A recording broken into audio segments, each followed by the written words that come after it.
উফ শিট, রাস্তার মাঝখানে গাড়িটা থেমে গেল। রাস্তার মাঝে দাঁড়িয়ে আছি, কোনো গাড়ি বা বাস পাই কিনা দেখি, তাহলে ওখানে উঠি বাকি পথটা চলে যাব। যদি জানতাম এমন কিছু হবে তাহলে আরও একটা গাড়ি আনতে বলতাম। ও, আপনারা কিছু বুঝতে পারছেন না তো? বুঝিয়ে বলছি। আমার নাম হচ্ছে নীল আহমেদ রুদ্র, মা বাবার একমাত্র ছেলে। বাসায় আমার একটা ছোট বোন আছে।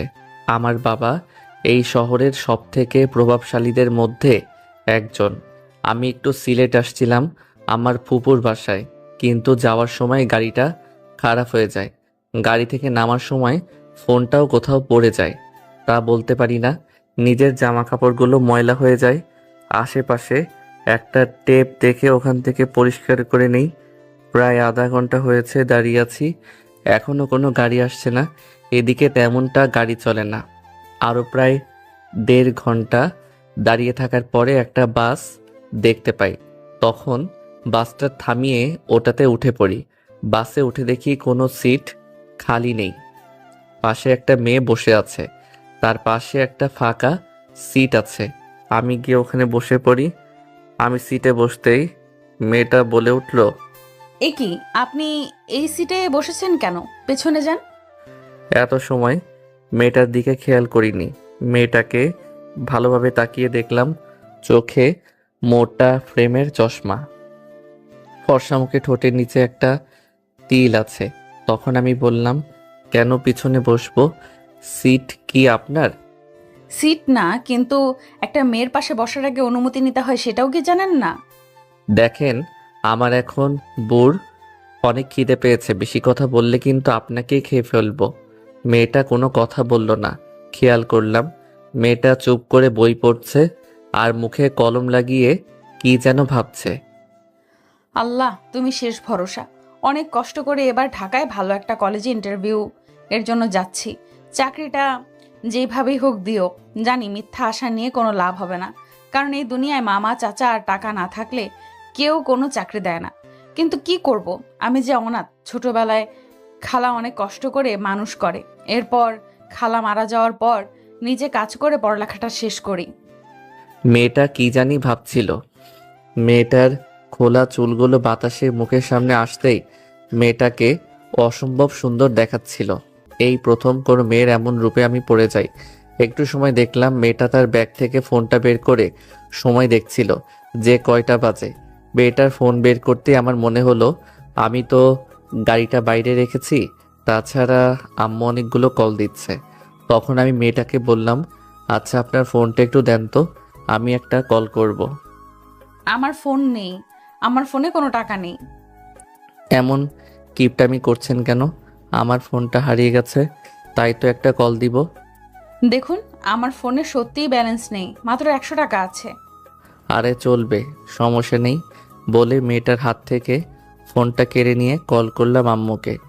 আম্মুর সাথে প্রায় 10 মিনিট কথা বলার পরে এরপরে আমার বন্ধু আকাশকে কল করি। আকাশের সাথে সব কিছু খুলে বলি। হায় রে, আমার টাকা সবগুলো শেষ করে দিল শয়তান ছেলেটা।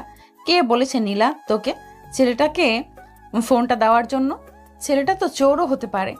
এই, আপনি আমার ফোনটা দেন, এখনই আমার ফোনটা দেন। আমার ফোনের সব টাকা শেষ করে দিলেন। আমি মেয়েটার কথায় হুঁশ আসলো যে ফোনটা আমার না, মেয়েটার। আমি তো মেয়েটার সব টাকা অলরেডি শেষ করে দিলাম। তাই আকাশকে বললাম মেয়েটার ফোনে রিচার্জ করে দেওয়ার জন্য 500 টাকা। মেয়েটা মুখ গোমড়া করে ওই দিকে তাকিয়ে রইল। তখন আমি মেয়েটাকে বললাম, আপনার চুলগুলো কি সুন্দর, আপনার হাতের ঘড়িটাও কিন্তু আপনাকে মানিয়েছে, আপনার চশমাটাও অনেক সুন্দর। ধন্যবাদ ভাইয়া। ভাইয়া কথাটা বলা মাত্রই আমার রাগ হলো। তখন আমি মেয়েটাকে বললাম, দেখুন এত কিছু সুন্দর, এরপর আপনি এগুলো পরার পরও আপনাকে মানাচ্ছে না, কেমন জানি পেতনির মতো লাগছে। দেখলাম মেয়েটা ফুলে লাল হয়ে গেছে পেতনি কথাটা শুনে। বলেন বলেন আরও, ভাইয়া বলেন, তাহলে তো এসব কথা শুনবেনই। আমার আপনার সাথে কোনো কথা নেই, আপনি এমনিতেই আমার সব টাকা শেষ করে দিয়েছেন। সমস্যা নেই, আমি আমার বন্ধুকে বলেছি আপনাকে রিসার্চ করে দিবে। দেখুন, আমি আপনাদের মতো বড়লোক নই যে এত টাকা নিয়ে ফোনের মধ্যে রাখবো। আর আমার এমন কথা বলার কোনো মানুষ নেই যে আমি একাই করব। আমার রিচার্জ করে দেওয়ার কোনো প্রয়োজন নেই। যাক, একটা বিষয় তো ক্লিয়ার হয়ে গেল যে মেয়েটার কোনো বয়ফ্রেন্ড বা স্বামী নেই। আর দেখে বোঝা যাচ্ছে মেয়েটা আমার থেকে 1 হতে 1.5 বছরের বড় হবে। এরপরে মেয়েটা আমার সাথে আর কোনো কথা বলেনি, আমিও মেয়েটার সাথে কোনো কথা বলিনি। প্রায় 2 ঘন্টা পরে ঢাকায় এসে পৌঁছাই। এর মধ্যে আমি বাসে ঘুমিয়ে পড়েছিলাম। মেয়েটা কোথায় নেমে গেছে তাও দেখিনি। মেয়েটার নাম্বারটা আকাশের ফোনে আছে, তাই চিন্তা না করে গাড়ি থেকে নেমে আব্বুকে কল দেই। তারপর আব্বুর গাড়ি করে বাসায় চলে আসি। বাসায় আসতেই আম্মু বলে উঠল, কিরে নীল, তোর আসতে দেরি হলো কেন? আম্মুকে সবকিছু খুলে বলি। এরপর দেখি নিচ থেকে আমার ছোট বোন আসে। আসার পরে বলে, ভাইয়া তুই আমার জন্য কি নিয়ে আসছিস? আমি তোর জন্য কি আনবো রে? তুই তো ডাইনি, সকালে আবার ঘুম নষ্ট করার দায়িত্ব তোর থাকে। যা, তোর সাথে কথা নেই, তুই আমার সাথে আর কথা বলবি না। আরে আমার পিচ্চি বোনটা বুঝি রাগ করেছে। এই দেখ, তোর জন্য আমি অনেক খেলনা এনেছি। ওয়াও ভাইয়া, থ্যাংক ইউ ভাইয়া। পিচ্চি উপরে চলে যাই। আমি কিছুক্ষণ আম্মুর সাথে কথা বলে আমার রুমে চলে যাই। এরপরে সন্ধ্যার দিকে গিয়ে মার্কেট থেকে একটা ফোন কিনে নিয়ে আসি। আকাশকে ফোন দিয়ে মেয়েটার নাম্বারটা নেই। এরপরে নাম্বারটা একটা বন্ধুকে দিয়ে বলি ওর পুরো ডিটেলসটা বের করার জন্য। এরপরে জানতে পারি মেয়েটার নাম নীলা। ওর এই পৃথিবীতে আপন বলতে কেউ নেই। ঢাকায় আসছে একটা জবের জন্য। বয়সে আমার থেকে 2 বছরের সিনিয়র। এর পরের দিন সকালে রেডি হয়ে কলেজের উদ্দেশ্যে রওনা দেই। কলেজ ক্যাম্পাস আসতে আকাশ বলে উঠল, কিরে, তুই এতদিন কোথায় ছিলে? তোর তো কোনো পাত্তাই নেই। আরে ফুপুর বাসায় ছিলাম কিছুদিন। তো বল, সব ঠিক আছে তো? না রে, কিছু ঠিক নেই। রনিকে 3rd ইয়ারের একটা ছেলে মেরেছে। তো তোরা কিছুই করতে পারলি না? দেখ, তোর বাবার তো প্রচুর টাকা, তাই হয়তোবা তোকে প্রিন্সিপাল কিছু বলবে না, কিন্তু আমরা গরিব। আমরা যদি কিছু করি তাহলে আমাদেরকে টিসি দিয়ে কলেজ থেকে বের করে দিবে। আচ্ছা বল, এখন ওদেরকে কোথায় পাবো আমি? মামা দেখ, যা হওয়ার হয়ে গেছে, এখন আর ঝগড়া করিস না। এমনিতেই কিছুদিন আগে একটা ঝগড়া করেছিলি, তাই তোর আব্বু তোকে তোর ফুফু বাড়ি পাঠিয়েছে। দেখ, আমার মাথা কিন্তু গরম হয়ে যাচ্ছে। তুই জানিস আমার বন্ধু বান্ধবের গায়ে হাত দিলে আমি স্থির হয়ে থাকতে পারি না। এরপরে আমরা সবাই ক্যাম্পাসের বাইরে বটগাছের নিচে দাঁড়িয়ে রইলাম, হকি স্টিক হাতে নিয়ে।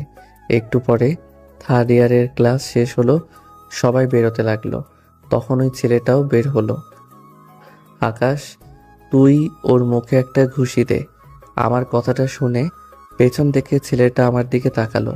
আমাকে দেখে ছেলেটার ভয়ে দৌড়াতে লাগলো। আকাশ পিছন থেকে ওর কলার ধরে একটা ঘুষি দিল। এরপরে ছেলেটাকে সবাই মিলে পিটিয়ে হাসপাতালে পাঠিয়ে দেয়।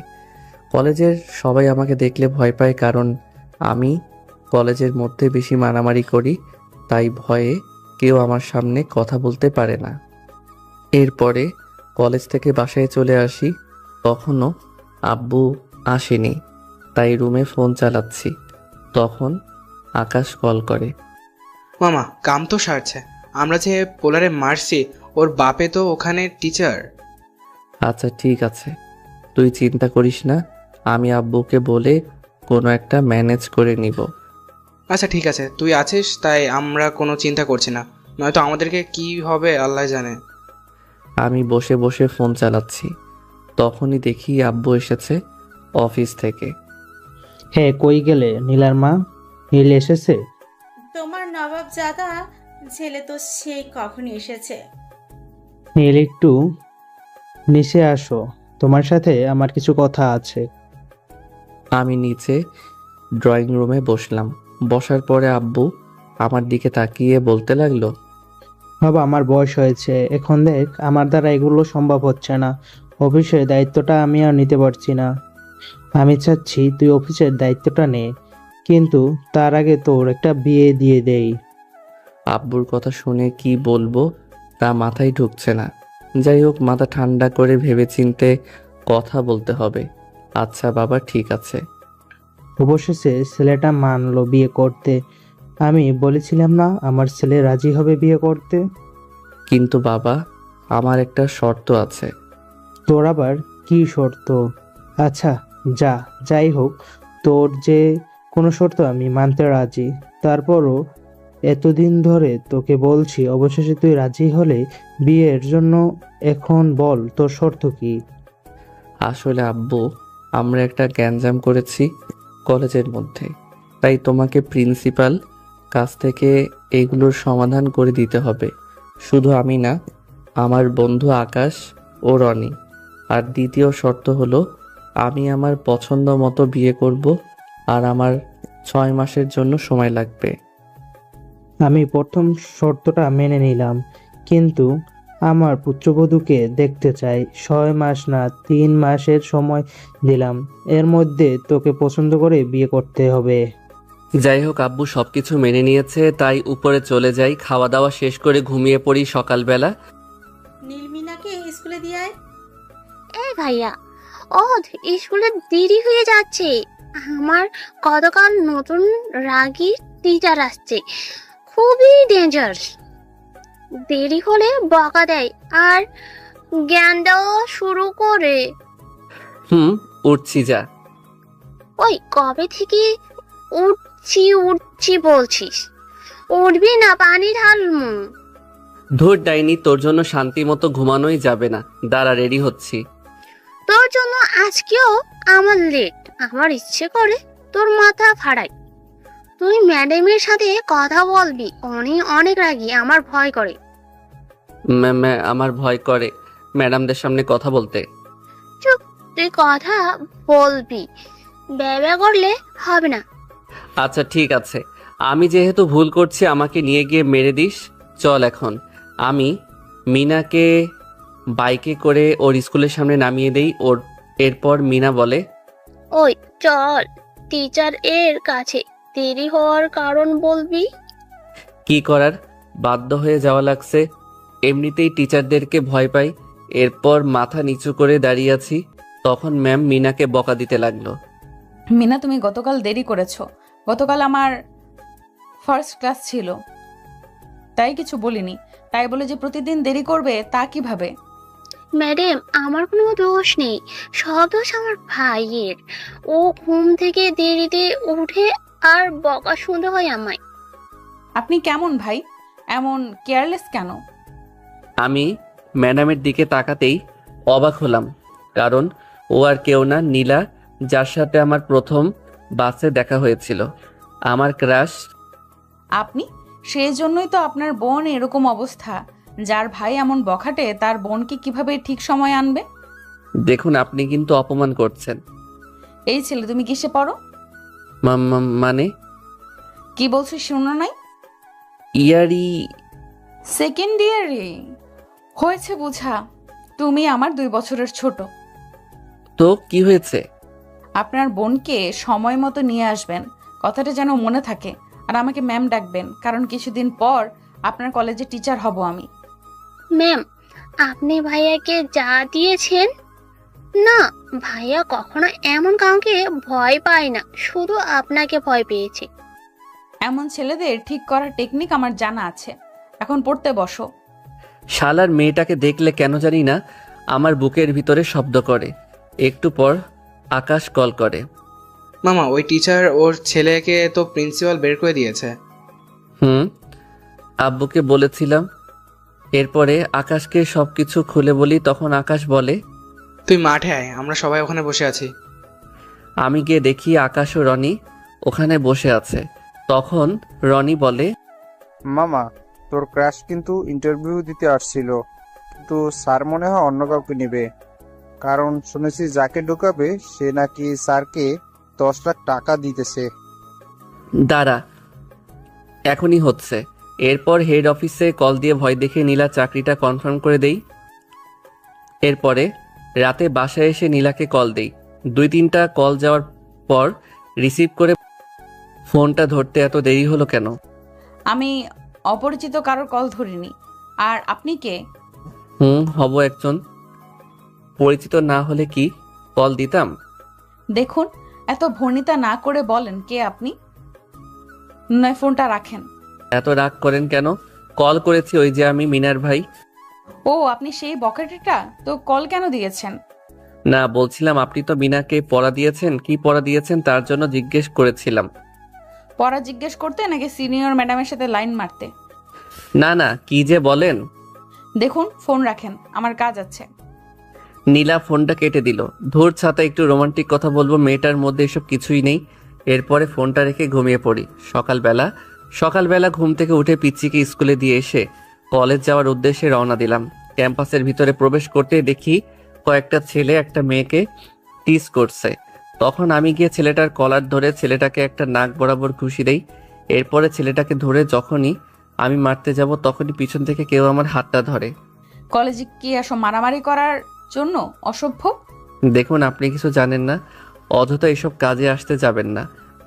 নীলার কাছে এসে দুটো থাপ্পড় দিয়ে বেয়াদব, আমি এই কলেজের নতুন টিচার, আমি জানবো। কে জানবে? তখন আকাশ এসে বলে, ম্যাম আসলে এই ছেলেটা এই মেয়েটাকে কিস করছিল, তাই নীল এসে এই ছেলেটাকে উচিত শিক্ষা দিয়েছিল। তখন ওই মেয়েটাও নীলার কাছে সবকিছু খুলে বলে। তখন নীলার কাছে এসে ওই ছেলেটাকে দুটো থাপ্পড় দিয়ে ওখান থেকে চলে যেতে বলে। নীলার থাপ্পড় খেয়ে আমার ঠোঁটের নিচ থেকে রক্ত বের হতে লাগলো। নীলা আমার কাছে কিছু একটা বলতে চাইলো, কিন্তু আমি না শুনে নীলার কাছ থেকে চলে আসি। কি ফাজিল ছেলে রে বাবা, বুঝলাম আমার একটু ভুল হয়েছে, তাই বলে কি কথা শুনবে না? আমি আর ক্লাস করলাম না, আকাশ আর অনিককে বলে ওখান থেকে চলে আসলাম। রাতে শুয়ে ফোন চালাচ্ছিলাম, তখনই আমার ফোনে কল আসলো। কলের নাম্বারটা দেখে আমি অবাকই হলাম, কারণ ফোন নাম্বারটা অন্য কারো না, ছিল নীলার। কলটা রিসিভ করতে ওপাশ থেকে বলে উঠল, আসসালামু আলাইকুম, কেমন আছেন? কেন?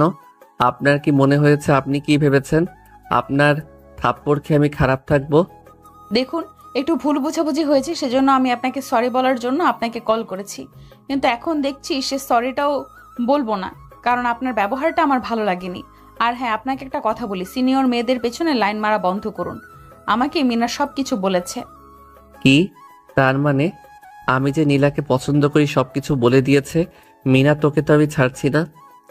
তখন আমি নীলাকে আমার উদ্দেশ্যে করে বললাম, দেখুন, আপনি সরি কিভাবে বলবেন তা আমি জানি না, কিন্তু আপনি যদি সরি নাও বলেন, কিভাবে বলে নিতে হয় সেটাও আমার জানা আছে।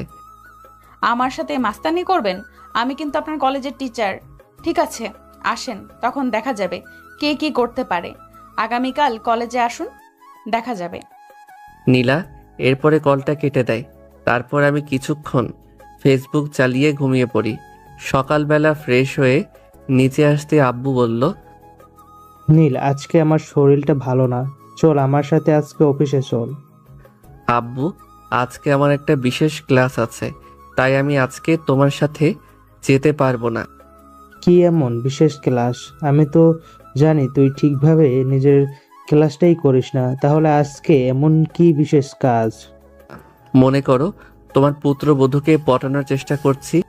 তাহলে ঠিক আছে, আমি কিছু বলবো না। যত তাড়াতাড়ি পারিস আমার পুত্রবধূকে ঘরে তুলে নিয়ে আয়। কিন্তু বাবা, ওর ফ্যামিলিতে ওর বাবা মা বলতে কেউ নেই। তো কি হয়েছে, আমি আর তোমার বাবা তো আছি, ওর মা বাবা হয়ে থাকবো। আমি জানি আমার আব্বু আম্মু খুব ভালো মানুষ। আব্বুকে বিদায় জানিয়ে বাইকে করে কলেজে যাওয়ার উদ্দেশ্যে রওনা দিলাম। যাওয়ার পথে অনিকার আকাশকে বাইকে নিয়ে একসাথে কলেজে যাওয়ার উদ্দেশ্যে তিনজন মিলে রওনা দিলাম।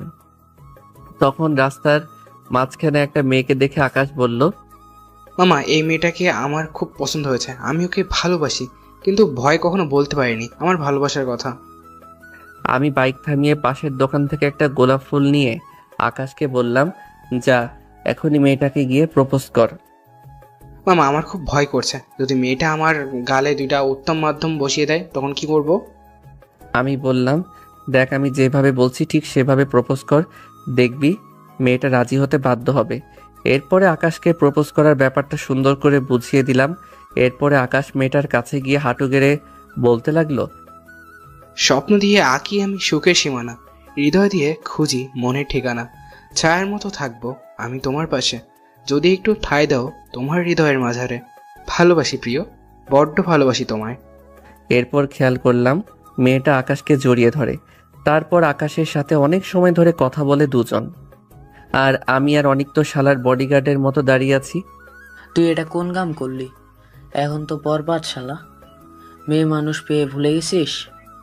আরে ও আমাকে মেয়েটার কথা অনেক আগে বলেছে, কিন্তু আমি সিরিয়াসলি নেই নাই। কিন্তু ও পরে বলেছে সত্যি ওই মেয়েটাকে পছন্দ করে, তাই দুজনকে এক করে দিলাম। ওরটা তো করে দিলি, তোরটা কি হবে? আমারটার কি তোদের আজ দেখাবো। আমারটা কি জিনিস দেখেছিস, চিনিস নাই?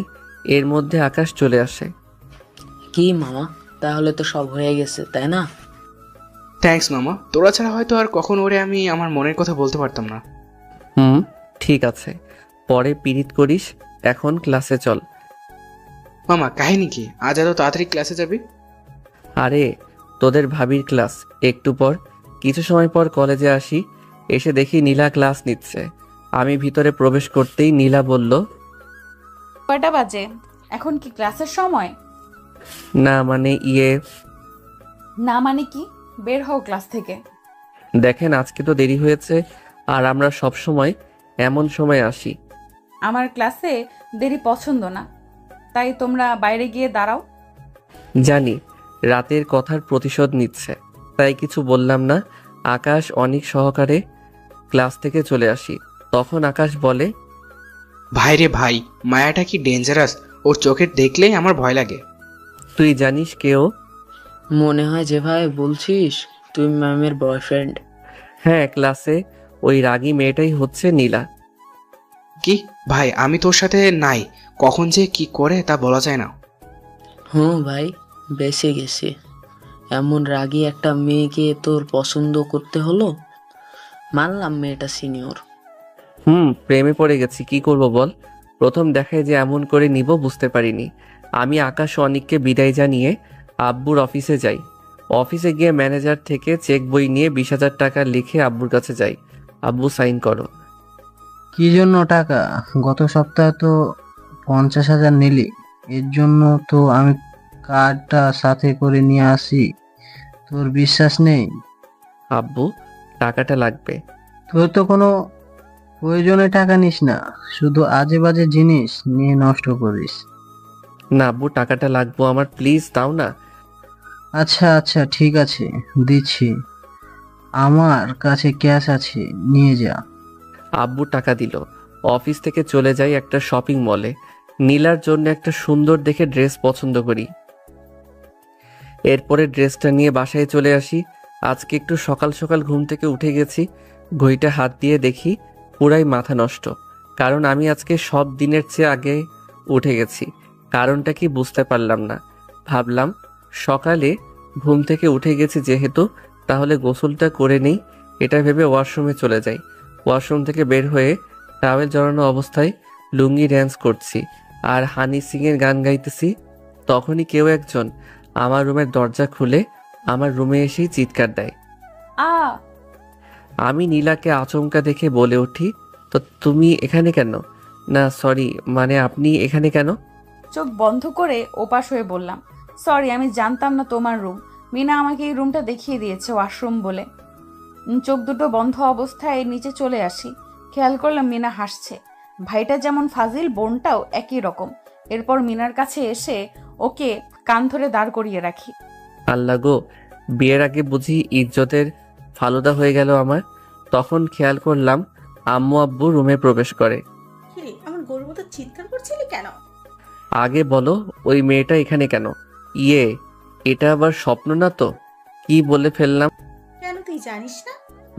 মানে জানি না, মানে মেয়ে মানে। ব্যাপার কি? রাতে কি স্বপ্ন দেখলি নাকি? যে একবার বলিস কে মেয়েটা, আবার বলিস মেয়েটা কি আসছে?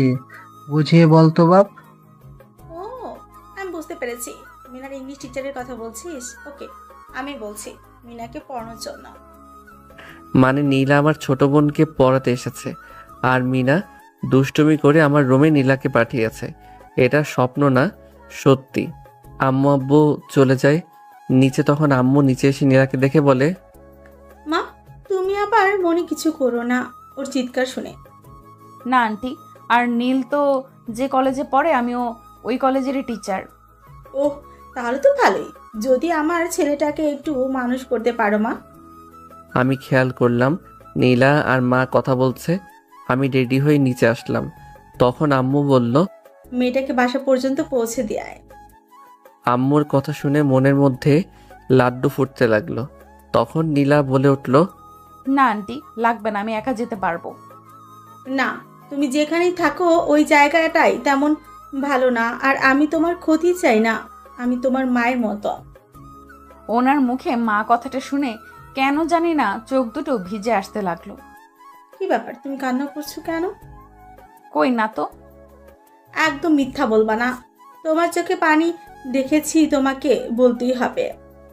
না, আসলে আপনার মুখে মা শব্দটা শুনে তাই আমার মায়ের কথা মনে পড়লো, কারণ অনেক ছোটবেলায় আমি আমার মাকে হারিয়েছি, তাই। বোকা মেয়ে, এখানে কান্না করার কি আছে? তুমি এখন থেকে আমাকে আম্মু বলে রাখবে, ঠিক আছে? আমি তো এসব দেখে আবুলের মতো দাঁড়িয়ে আছি। তখন আম্মু বলল, নীলাকে ঠিকভাবে বাসায় পৌঁছে দিয়ায়। আম্মুর কথায় মাথা নাড়ালাম। নীলাকে ওর বাসায় দিয়ে আসতে লাগলাম।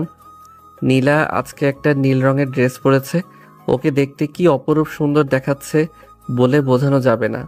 আমি নীলার পিছনে পিছনে হাঁটছি আর নীলা সামনে।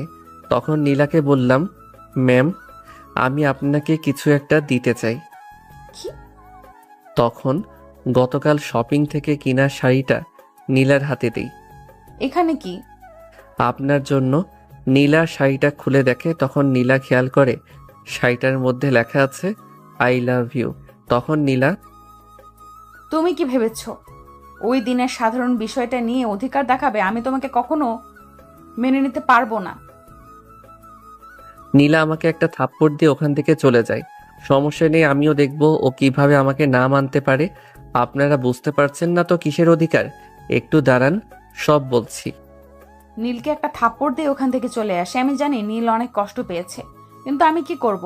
আমিও যে তোমায় ভালোবাসি, কিন্তু আমাকে তোমার বাবা মাও এই সমাজ মেনে নিবে না। তাই আমি চাইলেও তোমাকে আপন করে নিতে পারবো না, কারণ আমি এতিম। থাপ্পড়টা একটু জোরে লেগেছে। সমস্যা নেই, ভালোবাসা নিয়ে সব পুষিয়ে নিব।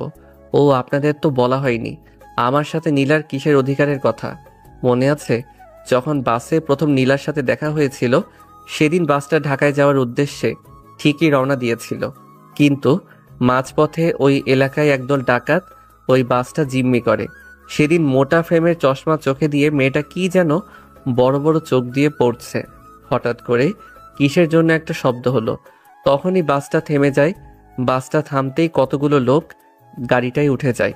উঠে লোকগুলোর মধ্যে একটা দাড়ি গোফওয়ালা লোক বলে ওঠে, এই বাসটা হাইজ্যাক করা হয়েছে।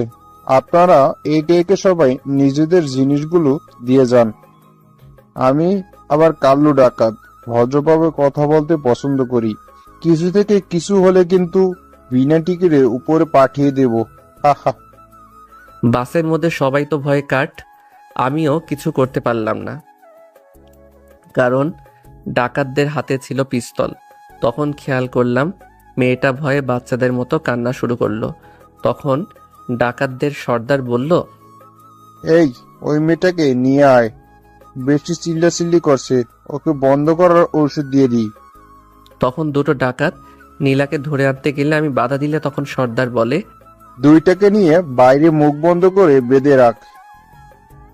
এরপরে ডাকাতগুলো আমাকে আর নীলাকে বেঁধে বাইরে রেখে দিয়ে বাসের ভিতরে সবার কাছে থেকে লুট করতে লাগলো। নীলা আমার পিছনে বাধা ছিল, তাই ওকে ইশারায় বললাম বাঁধনটা খুলে দিতে। তখন ও মুখ নাড়িয়ে বলে কিছুই বুঝতে পারছে না। আমি আস্তে আস্তে পিছনের হাত দিয়ে নীলার বাঁধনটা খুলি। তখন নীলা আমার বাঁধনটাও খুলে দেয়। তখন নীলার হাত ধরে জঙ্গলের দিকে দৌড়াতে লাগি, কারণ ডাকাতগুলো জঙ্গলের দিকে আসবে না। তখন নীলা বলে, আপনি এখানে কোথায় আসলেন? এখানে তো শুধু জঙ্গল ছাড়া আর কিছুই তো দেখছি না। আপনি আমাকে বাইরে নিয়ে যান। হ্যাঁ, এটা আমার শ্বশুর বাড়ি, তো সেজন্য আমি আপনাকে এখানে নিয়ে এসেছি। আর আমি জানি এখান থেকে কিভাবে বের হতে হয়। জানেন তো? কেন নিয়ে আসলেন? ও আমার ভুল হয়েছে, আপনাকে ওইখানে ওই ডাকাতের মাঝে রেখে দেওয়ার প্রয়োজন ছিল। যখন ওই ডাকাতগুলো আপনাকে গুলি করে মেরে ফেলতো তখন ভালো হতো। জানেন না তো কেন নিয়ে আসলেন? এই জঙ্গলে আমার ভয় লাগছে, প্লিজ একটু আলো জ্বালান না। এই মেয়ে চুপ করো, এতক্ষণ ধরে তোর বক বক শুনতেছি, আর একটা কথা বললে এখানে ফেলে দিয়ে চলে যাব। এই এই আমাকে বকা দিচ্ছেন কেন? এরপর আমি সামনে খুঁজতে লাগলাম কোথাও বের হওয়ার রাস্তা পাওয়া যায় কিনা, কারণ জঙ্গলটা ঘন অন্ধকারে, ভিড়ের মধ্যে কোথাও কোনো আলো নেই, এমনকি কোনো রাস্তা খুঁজে পাচ্ছি না। এরপরে আমি আর নীলা হাঁটতে হাঁটতে একটা আদিবাসীর জঙ্গলে ঢুকে গেলাম। তখন ওখানে দেখলাম একটা বৃদ্ধ লোক দাঁড়িয়ে আছে। তখন ওই বৃদ্ধ লোকটার কাছে গিয়ে বের হওয়ার রাস্তাটা খুঁজতেই বুঝতে পেরেছি, তোমরা জঙ্গলে হারিয়ে গেছো। আগে বলো, তোমরা কি দুজন স্বামী স্ত্রী? হ্যাঁ, আমরা দুজন স্বামী স্ত্রী।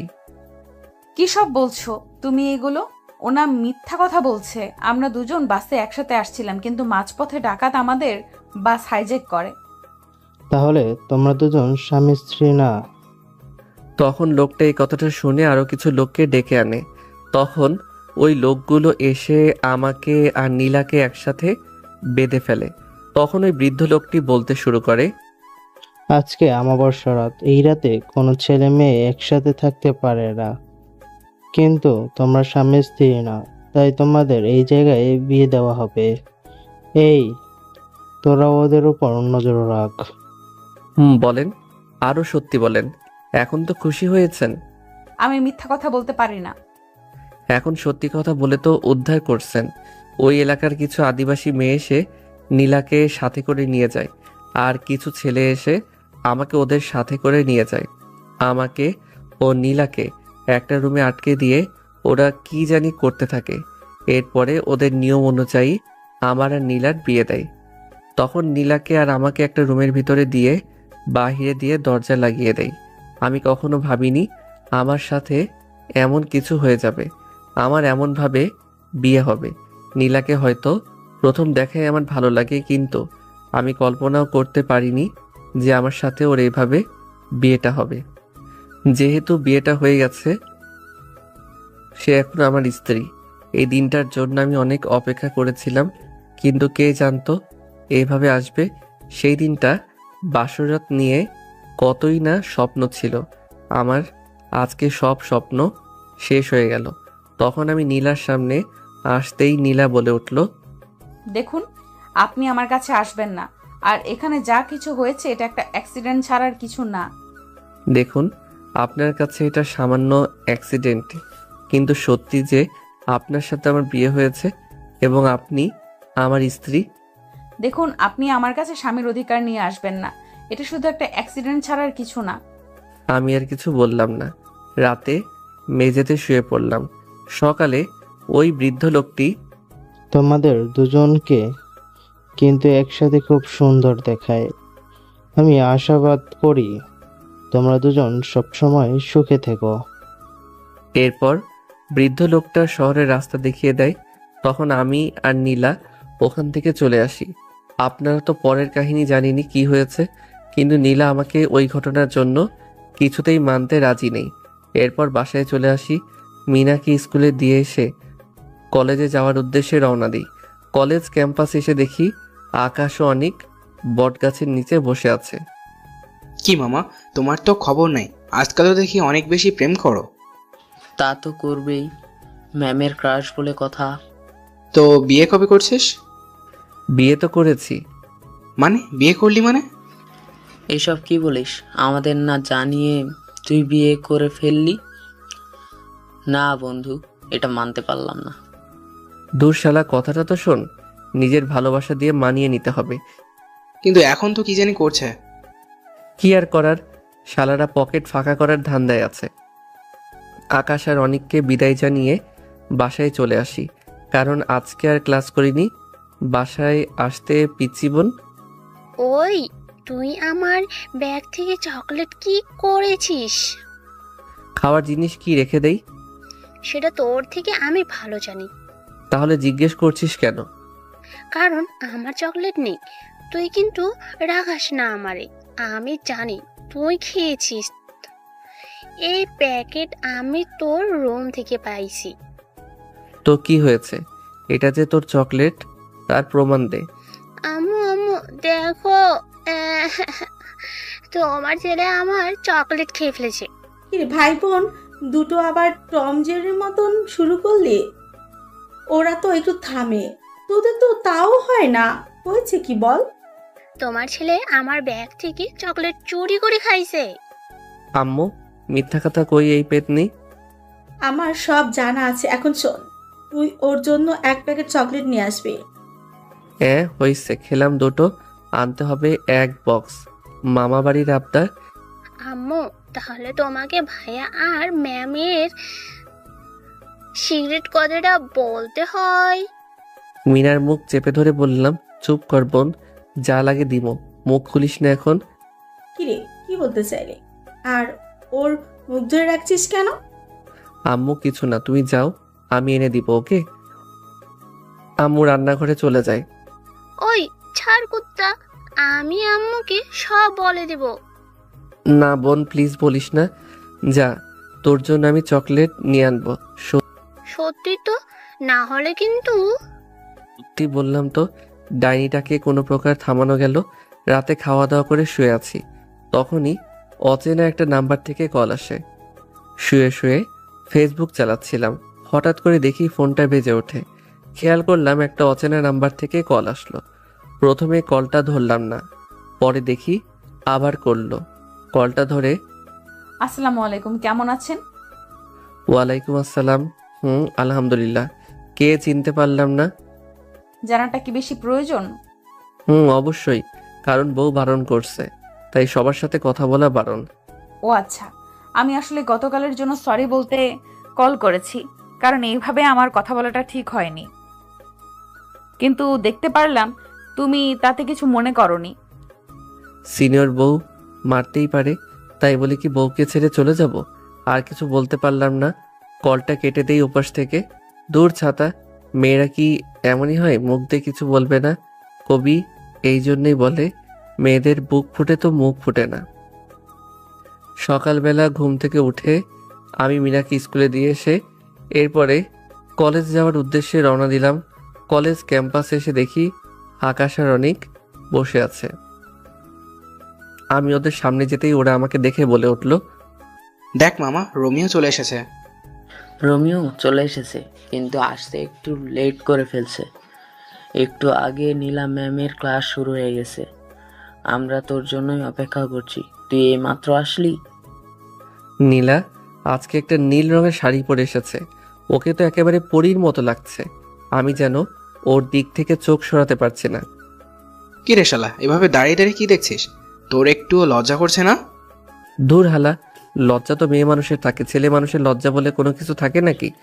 এই এখন চল তো ক্লাসরুমে, এত কথা না বলে। শালা দুইটা গিয়ে দুটো মেয়ের পাশে গিয়ে বসলো। জানি শালা দুইটা লুচু, মেয়ে দেখলে মনে ওদের লাড্ডু ফোটে। আমি পিছনের একটা বেঞ্চে বসতেই পাশের একটা মেয়ে সামনের সিট থেকে আমার পাশে এসে বসে। খেয়াল করলাম এটা নেহা। নেহা এসে আমার পাশে বসে বলে ওঠে, কি ব্যাপার নীল, তোমাকে তো খুঁজেই পাওয়া যায় না। গত 1 মাস ধরে তো ক্লাসেও দেখিনি। আসলে একটু ফুপুর বাসায় গিয়েছিলাম। ও, তোমাকে আমি কত খুঁজেছি, কিন্তু ওরা কেউ বলতে পারেনি তোমার কথা। কেন বলো তো? নেহা কিছু একটা বলতে যাবে, তখনই খেয়াল করি নীলা রেগে ওঠে। নেহার দিকে রাগি চোখে তাকিয়ে বলে ওঠে, এই মেয়ে, তুমি না সামনে ছিলে, এখন ওই সিটে কেন গেলে? এখানে কি পড়াশোনা করতে এসেছো না প্রেম করতে? যাও ওই সিটে গিয়ে বসো। খেয়াল করলাম নীলা ম্যাম তো রেগে একদম আগুনের মতো হয়ে গেছে। ওনার মুখটা লাল বর্ণ ধারণ করেছে। দেখলাম নীলা রেগে আমার কাছে এসে বলে, এই দাঁড়াও। পিছনে তাকিয়ে দেখি অন্য কাউকে বলছে কিনা। তখন নীলা আবার বলে ওঠে, হ্যাঁ তোমাকে বলছি, দাঁড়াও। গত মাসের যে ইংলিশ সাবজেক্টটা ছিল সেটা ক্লিয়ার করে উদাহরণ দিয়ে ইংলিশে বলো। জি ম্যাম, আসলে বাংলাতে বললে ভালো হয় না। আসলে আমি সব বিষয় ভালো পারি, কিন্তু নীলার সামনে প্রকাশ করিনি। আকাশ সহ সবাই হা করে তাকিয়ে রয়েছে, কারণ আমি হচ্ছি ক্লাসের টপ। কিন্তু ক্লাসের টপের নামটাই রুদ্র দেয়া আছে। তাই নীলা আমাকে চিনতে পারেনি। তখন নীলা বলে ওঠে, আমার বোঝা হয়ে গেছে তুমি কতটুকু পারো। কলেজে তো আসো পড়াশোনা করতে না, মেয়েদের সাথে প্রেম করতে, ভালোবাসার অভিনয় করতে। আমি ঠিকই বুঝতে পারলাম নেহা আমার সাথে এমন হেসে কথা বলার কারণে। নীলা এমন রেগে কথা বলছে। আসলে কবি বলেছে মেয়েরা তার সব জিনিস দিয়ে দিতে পারে, কিন্তু কখনো একটা নারী তার শখের পুরুষকে অন্যের হাতে দিতে বা দেখতে পারে না। এরপর নীলা আরো কিছু কথা বলে কলেজ থেকে বের হয়ে যায়। এরপরে আমিও ক্লাস থেকে বের হয়ে যাই। আমার সাথে সাথে আকাশও অনেক বের হয়ে যায়, তার সাথে নেহাও বের হয়। মামা, আজকে কিন্তু তোর মুখটা দেখার মতো ছিল। দূর শালা, এটা হচ্ছে রোমান্টিক শাসন, তোরা কি বুঝবি? ও ম্যাম, তাহলে তোকে ভালোবাসা দিয়েছে? একটু লজ্জা পেয়ে বললাম। তখন দেখি নেহা এসে বলল, নীল চলো না, আজ একসাথে কফি খাই, কফি শপে গিয়ে।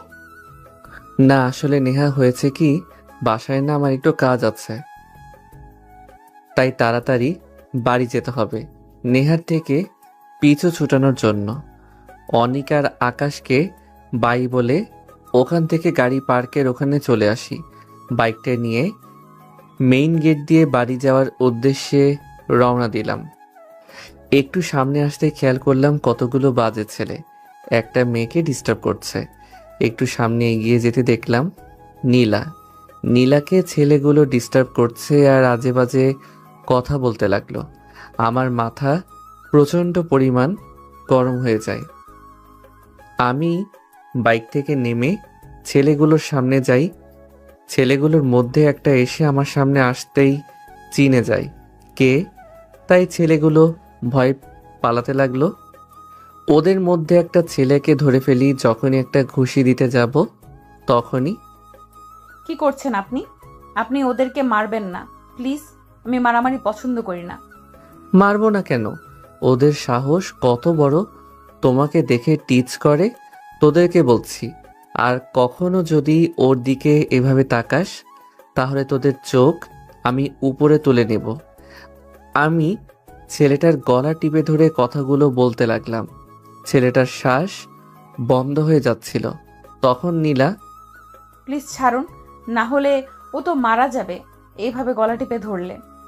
এরপরে ছেলেটাকে ছেড়ে দেই। বাইকে উঠে নীলাকে বলতে লাগি, বাইকে ওঠো, আমি তোমাকে বাসায় নামিয়ে দিচ্ছি। না লাগবে না, আমি একাই যেতে পারবো। তোমাকে আমি বাইকে উঠতে বলেছি। একটু রেগে কথাটা বললাম। আমার রাগ দেখে নীলা ভয়ে বাইকের দিকে আসতে লাগলো আর বিড়বিড় করে বলতে লাগলো, কি ফাজিল পোলারে, কত জোরে ধমক দেই, আমার ভয় করে না বুঝি? যাই হোক, আর যদিও না থাকতো কি যে হতো। আমি সবসময় আল্লাহর কাছে চেয়েছি আমার জীবন সঙ্গী যেন সবসময় আমার পাশে থাকে।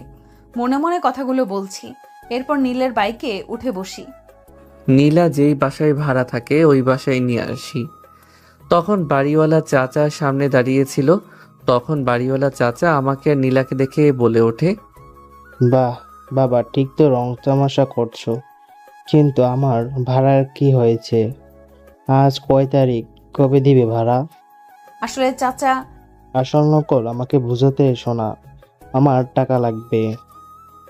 নীলার সাথে লোকটা এমন খারাপভাবে কথা বলা দেখে আমার মাথা গরম হয়ে যায়, কিন্তু নীলার সামনে কিছু বলা যাবে না। তখন বাড়িওয়ালা আবার বলে, আমার মাসের শেষ তারিখে ভাড়া দেওয়ার কথা ছিল। আসলে চাচা আমার বেতনটা পেলে আপনাকে দিয়ে দিব। কবে পাবে টাকা? আর কবে দিবে? টাকা যদি না দিতে পারো, বাইরে ছেলে না এনে আমাকে। আর কোনো কথা না বলতে দিয়ে একটা থাপ্পড় বসিয়ে দেই লোকটার মুখে। তোর এত বড় সাহস, তুই এই রফিক মোল্লার গায়ে হাত দিস? তোমাকে কে বলেছে ওনার গায়ে হাত তুলতে? আমি কিছু বলতে যাব তখনই আমাকে থামিয়ে দিয়ে বলতে লাগলো, প্লিজ তুমি আর আমাকে অশান্তির মধ্যে ফেলো না, আমি এমনিতেই টেনশনের মধ্যে আছি। ঠিক আছে, মনে থাকবে যেন। আমি কিছু বললাম না। বাইকটা নিয়ে সামনে চলে গেলাম। বাইকটা একটু সামনে রেখে পিছনের দেয়াল থেকে খেয়াল করলাম নীলা বাসায় চলে যায়।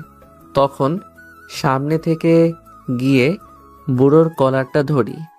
এই তোর সাহস কম না, তুই আমার কলার ধরছিস? তুই জানিস আমি এই এলাকার যতগুলো বাড়ি আছে সবগুলোর বাড়ির মালিক। আমি তোকে ভালো করে চিনি, হয়তো তুই আমাকে চিনিস না। তুই যে বিল্ডারে কাজ করিস সে বিল্ডারের মালিকের নামটা তো ও তোর ঠিকই মনে আছে, তাই না? মানে তুই কি বলতে চাচ্ছিস?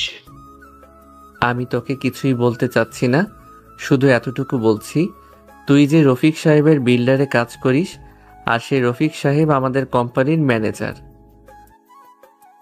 RN গ্রুপের নাম তো তুই শুনেছিস। তার মানে তুই কি বলতে চাস? তোকে আমি এটাই বোঝাতে চাচ্ছি যে RN কোম্পানির মালিক আমি নিজেই।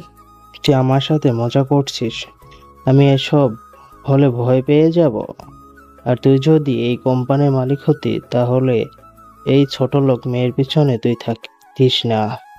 শালার মুখে এমন কথাটা শুনে মাথাটা প্রচণ্ড পরিমাণ গরম হয়ে যায়।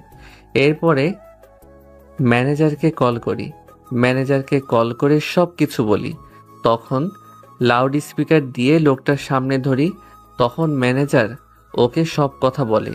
লোকটা ম্যানেজারের মুখে সব কথা শুনে আমার পায়ে এসে পা ধরে বলতে লাগলো, বাবা, আমি অনেক বড় ভুল করে ফেলেছি, তুই আমাকে মাফ করে দাও। আমি জীবনেও ওর বাড়ির আশেপাশেও যাব না। আমি তোমাকে কথা দিচ্ছি, যে ভুল করছি সে ভুল হয়তো বা শাস্তি অনেক ভয়াবহ। সেজন্য তোমার কাছে আমি আমার ব্যবসা ভিক্ষা চাচ্ছি। এবারের মতো তোকে আমি ছেড়ে দিচ্ছি, আর কখনো যদি তুই নীলার আশেপাশেও থাকিস তাহলে পরের বার কিন্তু তোকে আমি ছাড়বো না।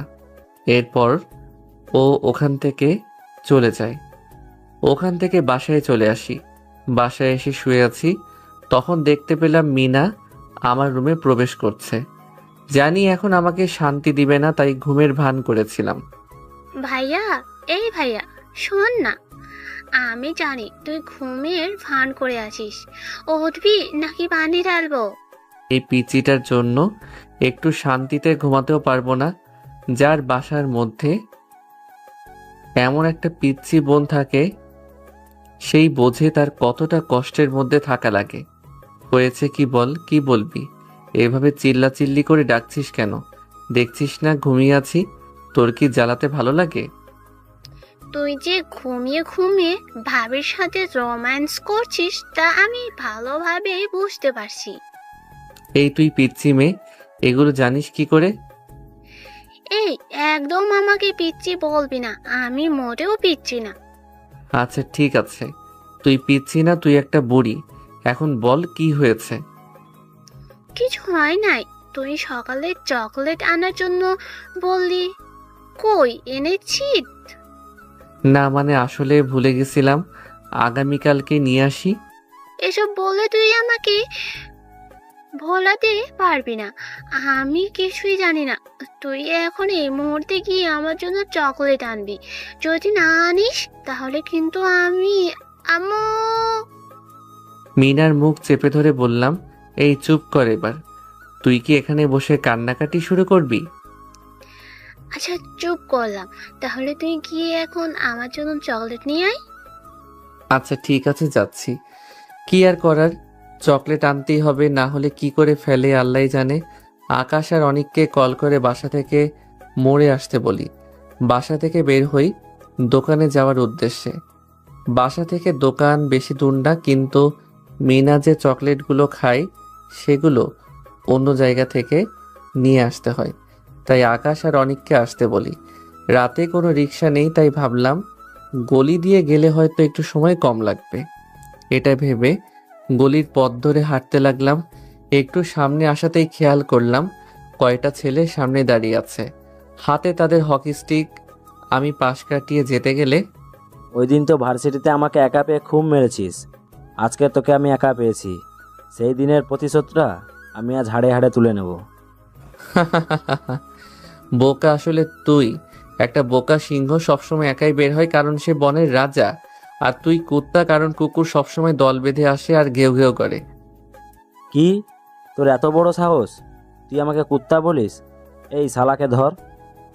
সামনে থেকে একটা ছেলে আমাকে মারতে আসলে ওকে একটা লাথি দিয়ে মাটিতে শুইয়ে দিই। ও আর উঠতে পারে না। তখন পিছন থেকে একজন এসে আমার মাথায় হকি স্টিক দিয়ে বাড়িতে দিতে যাবে, তখনই আকাশ এসে ধরে ফেলে। এরপর আকাশ আর অনিক সহ ওদেরকে আচ্ছা মতো পিটাতে থাকি। তখন ডেভিল আকাশকে একটা ধাক্কা দিয়ে ওখান থেকে পালিয়ে যায়। নীল, আমি তোকে ছাড়বো না। তোর এমন একজন মানুষের আমি ক্ষতি করব যা তুই কল্পনাও করতে পারবি না। এটা বলে ডেভিল ওখান থেকে পালিয়ে যায়। তখন ওদেরকে পুলিশ হাতে দিয়ে দেয়। শালাটা পালিয়ে গিয়েছে, কিন্তু ও যতদিন বাইরে আছে তোর কোনো না কোনো ক্ষতি তো করতেই চাইবে ভাই। তুই ঠিক বলছিস, কিন্তু হয়তো নীল এর ফ্যামিলির কিছু করতে পারবে না, কারণ ওদের বাসায় অনেক সিকিউরিটি আছে। তাহলে অনেকের কথায় মনে পড়ল নীলার কথা। যদিও কোনোভাবে জানতে পারে নীলার সাথে আমার কোনো একটা সম্পর্ক আছে, তাহলে তো সবার আগে নীলার ক্ষতি করবে, আর তা আমি কখনোই হতে দিতে পারবো না। তাই বাসায় কল করে বলি আজকে বাসায় ফিরবো না, আকাশের সাথে ওদের বাসায় থাকবো। বুঝলাম না, কল করে বলেছে আজকে বাসায় আসবে না, হয়েছে কি কিছুই বললো না। কি হয়েছে আমেনা? আদরের ছেলে বাসায় আসবে না তাই বলল। কেন, কি হয়েছে? কোনো কিছু হলো নাকি? আমাকে তো তেমন কিছু বলেনি। ও আচ্ছা, আমি একটা কল করি, তখনই একটা কল আসে। কলটা ধরে যা শুনি আমার মুখ রেগে আগুন হয়ে যায়। কি হয়েছে? হঠাৎ করে এমন রেগে আছো কেন? নীল কে মারার চেষ্টা করছে কিছু ছেলে। বলো, ও এখন কি করে? কিছু হয়নি তো আমার ছেলের? ও তো মাত্র ফোন করেছে। না, ওর কিছু হয়নি, আমি সব জানতে পেরেছি, তুমি চিন্তা করো না। আর এখন বাসায় না এসে আকাশের বাসায় থাকুক, আমি ওদের ব্যবস্থা ঠিকই করব। আকাশের কাছ থেকে ওর বাইকের চাবিটা নিয়ে আমি নীলার বাসায় যাওয়ার উদ্দেশ্যে রওনা দিলাম।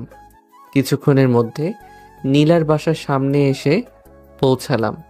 দেখলাম মেইন গেটটা বন্ধ আছে, তাই ভাবলাম কি করে ওর রুমে যাওয়া যায়। সামনে খেয়াল করলাম একটা ছোট্ট গাছ পেয়ে নীলার রুমের সামনে দিয়ে গিয়েছে। কি আর করার, বউয়ের সাথে যদি একটু রোম্যান্স করতেই হয় তাহলে তো একটু কষ্ট করতে হবে, এটাই স্বাভাবিক। তাই গাছটা বেয়ে নীলার রুমের বেলকনির উপরে উঠে পড়লাম। ভিতর দিয়ে রুমটা লক করা।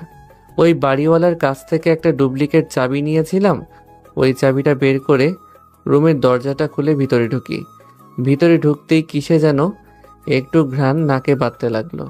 খেয়াল করলাম নীলা রান্নাঘরে রান্না করছে। বাহ, আমার বউ পাখির হাতে তো জাদু আছে, খুব সুন্দর করে রান্না করতে পারে। ইস, ক্ষুধা লেগে গেছে, একটু শুয়ে বিশ্রাম করে নেই। বিছানার দিকে তাকিয়ে হা করে রইলাম, কারণ নীলা ওর বিছানা অনেক সুন্দর করে সাজিয়ে রেখেছে। আসলে ওর সাথে আমার এমন ব্যবহার করাটা উচিত হয়নি। ও তো আমার স্বামী হয়, সেজন্য হয়তো ওই কথাগুলো ও মানতে পারেনি। তাই তো এইসব ভাবছি আমি রুমে এসে অবাক হয়ে তাকিয়ে আছি, কারণ আমার সামনে নীল শুয়ে আছে। দূর, সব সময় এমন স্বপ্ন দেখি। আচ্ছা, তুমি কি সত্যি এখানে আছো নাকি আবারও স্বপ্ন দেখছি? কেন, রোজ রাতে কি তুমি আমাকে স্বপ্নে দেখো নাকি? মানে তুমি এখানে কি করে? আমি এখানে কেন আর কি জন্য এত কিছু বলতে পারবো না। খুব ক্ষুধা লেগেছে, কি রান্না করেছো খেতে দাও। এই, আপনি এখান থেকে যান। আর কিভাবে আসলেন? ভালোবাসার মানুষটাকে দেখার জন্য এসেছি। এখানে যত ঝড় তুফানি আসুক না কেন, তাতে আমার কোনো কিচ্ছু যায় আসে না। আপনি যান বলছি এখান থেকে। কেন, না গেলে কি করবে? এটা বলে নীলার সামনে আসতে লাগলাম, তখন নীলা পিছাতে লাগলো। একসময় দেয়ালের সাথে ওর পিঠ ঠেকে যায়। তখন ও বলতে লাগলো, আপনি আমার সামনে আসছেন কেন এভাবে? কেন, আমি আমার বউয়ের কাছে আসছি। দেখুন, আমার খুব ভয় করছে। আমি নীলার কোমরটা হাত দিয়ে ধরে হ্যাঁচকে একটা টান দেই। নীলা আমার সামনে চলে আসে। ওর মায়াবী চোখ দুটো যেন আমাকে কিছু বলতে চায়। খেয়াল করলাম নীলার পেটের নাভিতে সুন্দর একটা তিল আছে। ফর্সা গায়ে তিলটা বেশ মানিয়েছে। লক্ষ্য করলাম নীলার ঠোঁট জোড়া কাঁপছে। নীলার 2 হাত শক্ত করে দেয়ালের সাথে জড়িয়ে ধরেছি, তার জন্য ও নড়তেও পারছে না। এই, আপনি আমার মুখের সামনে আসবেন না। আমার কেমন কেমন লাগছে। কেমন লাগছে বলো? প্লিজ ছাড়ুন বলছি, আমার হাত ব্যথা করছে। খেয়াল করলাম আমার হাতের চাপে ওর ফর্সা হাতটা রক্তের মতো লাল হয়ে গেছে। ইচ্ছে করছিল ওর ঠোঁট জোড়া নিজের দখলে করে নেই, কিন্তু ও যতদিন না নিজ ইচ্ছে ভাবে আমাকে ওর স্বামী হিসেবে মেনে নেয়, ততদিন আমি ওর প্রতি স্বামীর অধিকার দেখাবো না। তাই নীলাকে ছেড়ে দিয়ে বললাম, ঠিক আছে যাও, আমার ক্ষুধা লেগেছে, আমার জন্য খাবার আনো। ফাজিলটা এমন রোমান্টিক ভাবে ধরেছে যে আমি ওর প্রতি দুর্বল হতে লাগলাম। ওর জন্য খাবার নিয়ে আসি। তখন ও বলল, খাবার খাইয়ে দাও। না, আমি পারবো না। খাবারটা খাইয়ে দিতে বললাম। আমি তোমার টিচার, এমনভাবে ধমক দিচ্ছ কেন? হ্যাঁ ম্যাম তো কলেজে, কিন্তু বাসায় তো বউ, তাই না? তুমি কি খাওয়াই দিবা নাকি আবার? দূর শয়তান পোলা, এরপর তোমাকে আমার খাইয়ে দেওয়া লাগছে। দেখেছো গরুর মতো খাচ্ছে। আমার যে ক্ষুধায় পেটটা ফেটে যাচ্ছে। নীলার মুখ দেখে বোঝা যাচ্ছে সারাদিন কিছু খাইনি, তাই প্লেটটা হাতে নিয়ে ওর মুখে খাবার দিতেই, না আমি খাবো না, এখন আপনি খান। ওই খেতে বলছি, রাগাবে না। ওর ধমকের ভয়ে ভাতটা মুখে নিলাম। কি ফাজিল ছেলে, কথায় কথায় শুধু বকা দেয়। নীলাকে খাওয়াই দিয়ে বললাম, আজ আমি বাসায় যাচ্ছি না। তাহলে কি আপনার ফ্রেন্ডের বাসায় যাবেন? কেন? ওর বাসায় যাব কেন? তাহলে রাতে কোথায় যাবেন আর ঘুমাবেন? কেন? আমি তো বাসায় এসেছি আর ঘুমাবো আমার বউয়ের সাথে। কি? আমি আপনার সাথে ঘুমাতে পারবো না। দেখো, আমার বাহিরে শত্রু আছে। আপনি এত মারামারি করেন কেন? তাই জন্যই তো এত শত্রু। আর আপনার শত্রু হলে আমার কি? দেখো, আমার বা আমার পরিবারের ওরা ক্ষতি চায়। আমার কিছু করতে না পারলে ওরা যদি তোমার কিছু করে ফেলে, তাই আমি তোমাকে ছেড়ে কোথাও যাচ্ছি না। তার মানে আমি এখানে ঘুমাবো। আমি আপনার সাথে ঘুমাবো না। নীলা সামনে এসে ওর মুখটা চেপে ধরে বললাম, ঘুমাবি না? না মানে হ্যাঁ, না। ঠিক আছে, আমি সোফায় ঘুমাতে গেলাম, তুমি খাটে শুয়ে পড়ো। এটা বলে রুম থেকে চলে যাই। রাতে শুয়ে আছি, মধ্যরাতে খেয়াল করলাম নীলা আমার গায়ে একটা কম্বল দিয়ে কপালে একটা কিস করে চলে যায়। আমি জানি তুমিও আমাকে ভালোবাসো, কিন্তু বলতে পারছো না। তোমার মুখ দিয়ে ভালোবাসা কথাটা বের করবই আমি। সকালে নীলার রুমে এসে দেখি ও বাচ্চাদের মতো শুয়ে আছে। সূর্যের কিরণ ওর মুখে পড়তেই ওর মুখটার সৌন্দর্য দ্বিগুণ বৃদ্ধি পেল। আমি যেন ওর রূপে হারিয়ে যাই এক অজানা দেশে, যে দেশে শুধু কল্পনার সাগর। একটু পর সবাই ওঠার আগে বাসা থেকে চলে যাই কলেজের উদ্দেশ্যে। মাঝপথে লক্ষ্য করলাম নেহা কলেজের উদ্দেশ্যে যাচ্ছিল। তখন নেহা আমাকে দেখে হাত ইশারা করে ডাক দিয়ে বলল, নীল, বাইকটা থামাও, আমিও কলেজে যাচ্ছি। বাইকটা থামাতে নেহা বাইকে ওঠে। তখন নেহাকে নিয়ে ক্যাম্পাসে যেতে লাগলাম। তখন নেহা পিছন থেকে বলে উঠল, নীল, আমি তোমাকে কিছু একটা বলতে চাই। কি কথা বলো? এখানে না, কলেজে গিয়ে বলবো। কলেজে প্রবেশ করার সময় দেখতে পেলাম একটা ছেলে ফুল বিক্রি করছে। তখন নেহা বাইক থামাতে বলে। আমি বাইকটা থামাতেই নেহা গিয়ে ছেলেটার কাছ থেকে সবগুলো ফুল কিনে নেয়। আমি কিছু জিজ্ঞেস করলাম না। এই বিষয় নিয়ে নেহাকে নিয়ে কলেজে প্রবেশ করলাম। নীল, একটু ওই দিকটা আসবা, তোমাকে কিছু বলার আছে আমার। আমি নেহার কোনো কিছুই বুঝলাম না। হঠাৎ করে নেহার কি হয়েছে যে এমন করে বলছে, আর কি কথা যা সামনে বলা যাবে না। একেবারে কলেজ ক্যাম্পাসের পিছনে গিয়ে বলবে, তাও সবার সামনে না। তারপর আমি বাইকটা পার্কিংয়ে রেখে ক্যাম্পাসের পিছনে চলে যাই। আমি খেয়াল করি নেহা দাঁড়িয়ে আছে। আমি যেতে নেহা আমার সামনে হাঁটু গেড়ে ফুলগুলো সামনে বাড়িয়ে দিয়ে বলতে লাগলো, নীল, কিভাবে বলবো বুঝতে পারছি না। কী দিয়ে শুরু করব তাও জানি না। কিন্তু প্রথম যখন তোমাকে আমি কলেজে দেখেছিলাম তখন থেকে আমি তোমাকে ভালোবেসে ফেলি, কিন্তু ভালোবাসার কথাটা বলার মতো সেই শক্তিটা পাইনি, কারণ ভয় হতো যদি তুমি না করে দাও। সেজন্য তোমার সাথে প্রথম ফ্রেন্ডশিপ করি, যাতে তোমার কাছে থাকতে পারি। আমি তোমাকে অনেক বেশি ভালোবাসি। আমি নেহার এমন কাণ্ড দেখে হাঁ করে তাকিয়ে রইলাম। আমি কখনো কল্পনা করিনি নেহা আমাকে পছন্দ করে। এতটুকু জানি আকাশ নেহাকে প্রচণ্ড পরিমাণে ভালোবাসে, কিন্তু ভয়ে কিছু বলতে পারিনি। আজকে যদি আকাশ এসব দেখে ও অনেক কষ্ট পাবে।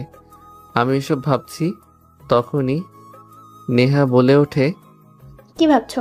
সত্যি আমি তোমাকে ভালোবাসি। আমাকে ফিরিয়ে দিও না নীল, আমি তোমাকে অনেক ভালোবাসি।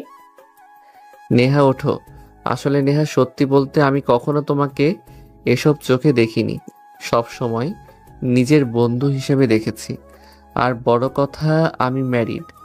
আমার মুখে এই কথাটা শুনে নেহার চোখ জ্বলজ্বল করতে লাগলো। মনে হচ্ছে এখনই ওর চোখ দিয়ে পানি পড়বে।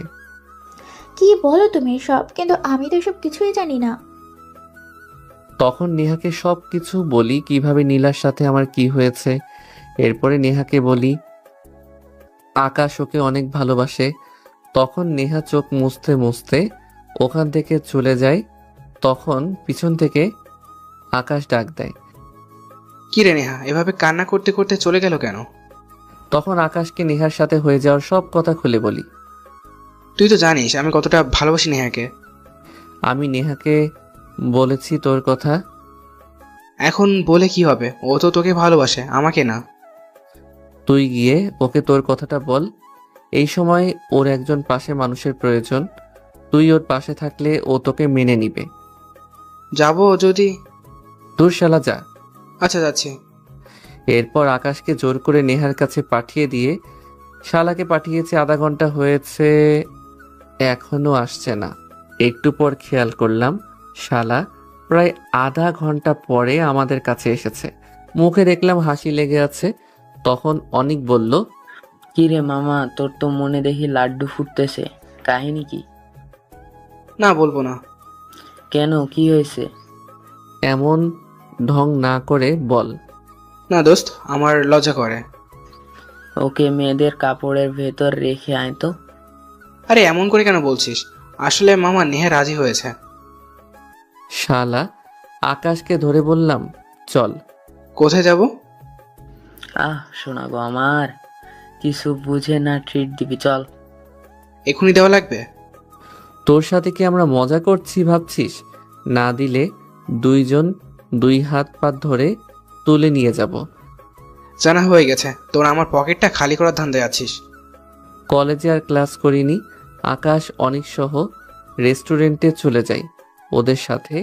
আরও কিছু সময় কাটিয়ে বিকেলবেলা বাসায় চলে যাই। বাসায় ঢুকে দেখি তো আমি হাঁ করে তাকিয়ে আছি, কারণ পুরো বাড়ি জুড়ে অন্ধকার। বাসায় প্রবেশ করতে লাইট জ্বলে ওঠে। তখন উপরের রুমে যেতে লাগলে পিছন থেকে, দাঁড়াও বাবা, কোথায় যাচ্ছ? তোমার সাথে আমার বোঝাপড়া বাকি আছে। খেয়াল করলাম আম্মুর হাতে একটা লাঠি, পাশে মিনা দাঁড়িয়ে। তখন ভয়ে ভয়ে বলতে লাগলাম, কিসের বোঝাপড়া আম্মু? আমার বৌমা কোথায় সেটা বল। বললাম তো আর কয়দিন পর। কিছু বলতে না দিয়ে পিচ্ছি বলল, দেখেছো আম্মু, বললাম না ভাইয়া মিথ্যে বলবে। এসব কি শুনছি নীল তোর নামে? আমার আর কিছু বোঝার বাকি নেই শয়তান। পেতনিটা সব কিছু আম্মুকে বলে দিয়েছে।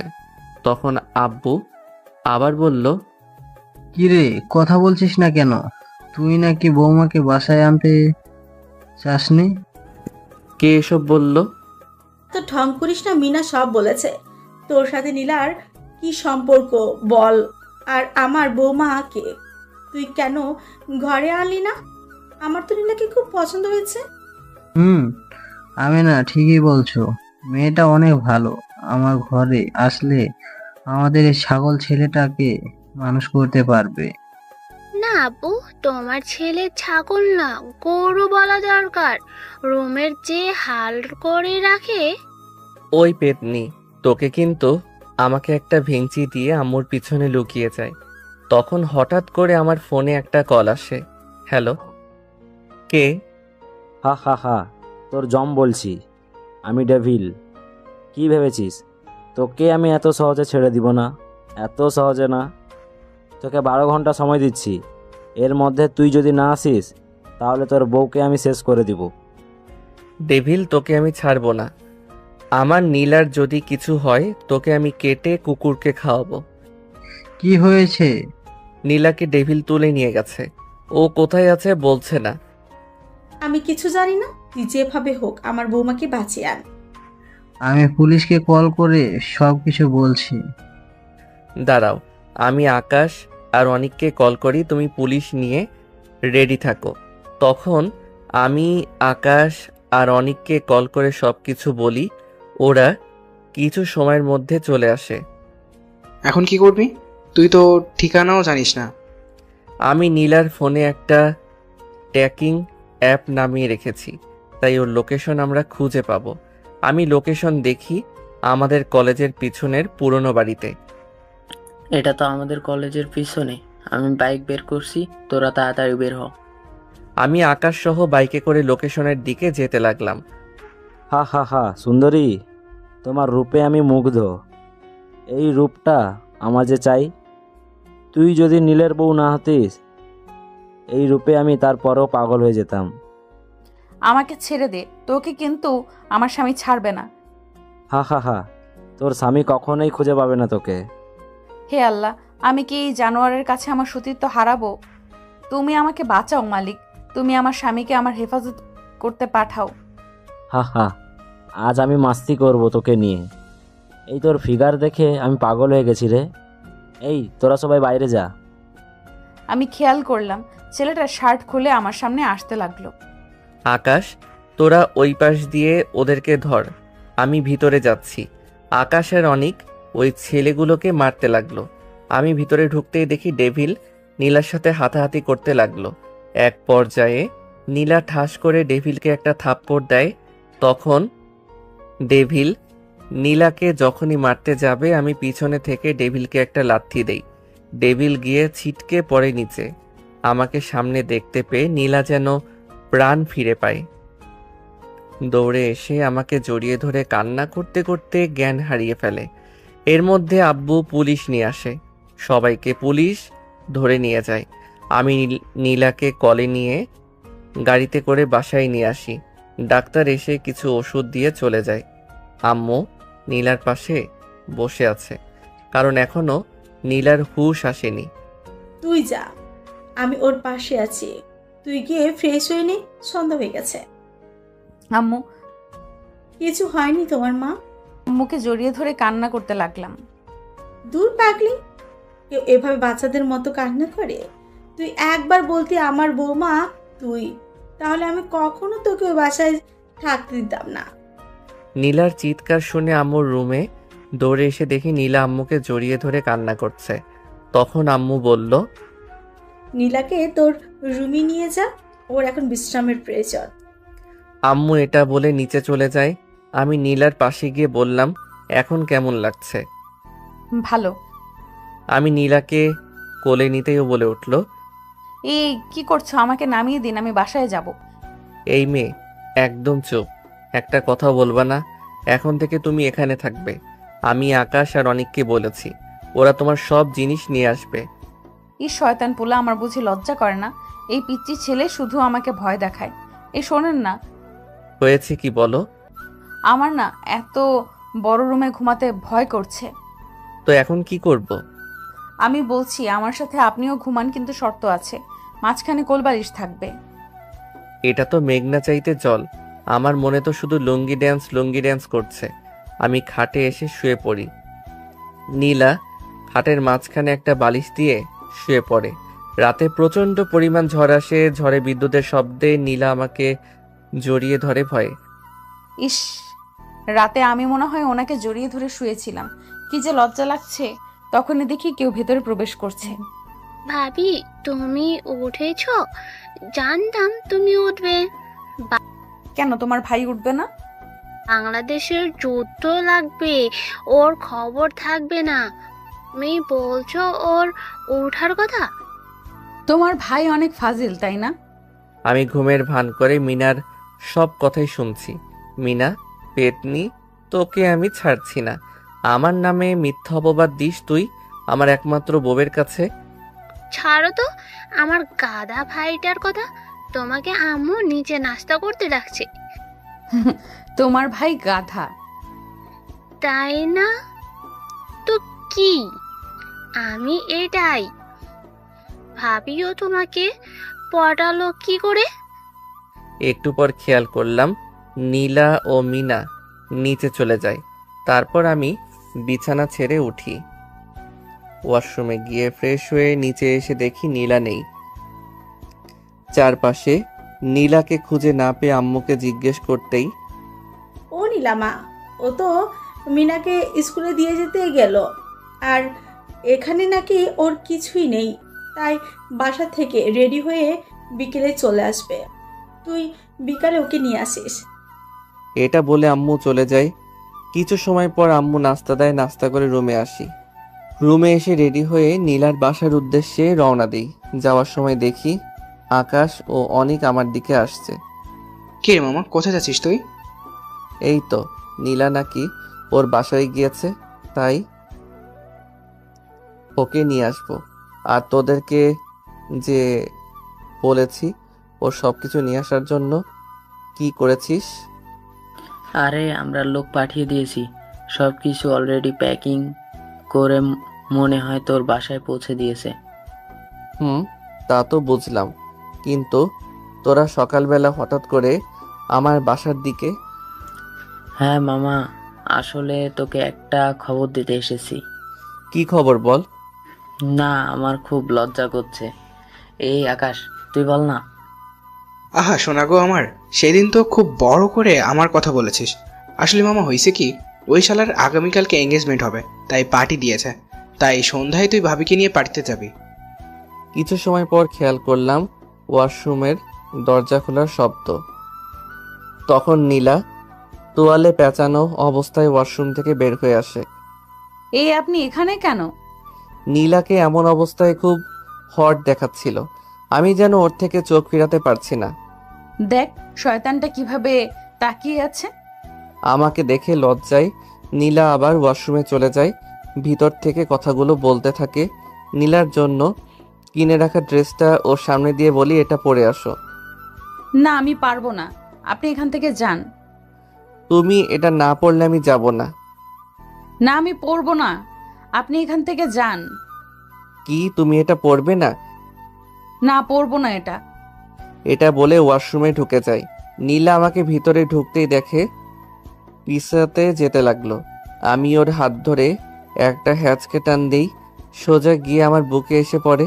তখন নীলার গোলাপি ঠোঁট জোড়া নিজের দখলে করে নেই। শয়তানটা আমাকে জোর করে কিস করে দেয়। প্রায় 5 মিনিট পর ছেড়ে দেয়। আমি হাঁপাতে থাকি, তখন আবার বলে, কি এখন পড়বা নাকি?